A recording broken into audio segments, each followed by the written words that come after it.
ఎల్లారెడ్డి పట్టణంలోని త్రిశూల్ వైన్స్ షాప్లో జరిగిన దొంగతనం కేసును ఎల్లారెడ్డి పోలీసులు విజయవంతంగా ఛేదించారు. ఈ కేసులో నిందితుడిని బుధవారం పోలీసులు అరెస్టు చేసి రిమాండ్కు పంపారు. సీసీ కెమెరా ఫుటేజ్ ఈ కేసు విచారణలో కీలక పాత్ర పోషించింది.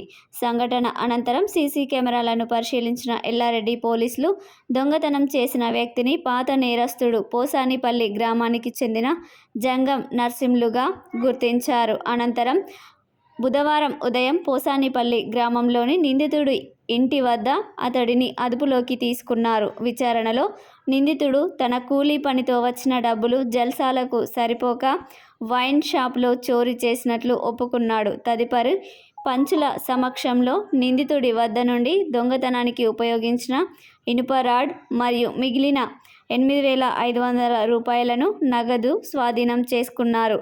నిందితుడిని ఎల్లారెడ్డి కోర్టులో హాజరుపరిచి రిమాండ్కు పంపినట్లు Ellareddy CI D Rajareddy, SI B Mahesh తెలిపారు.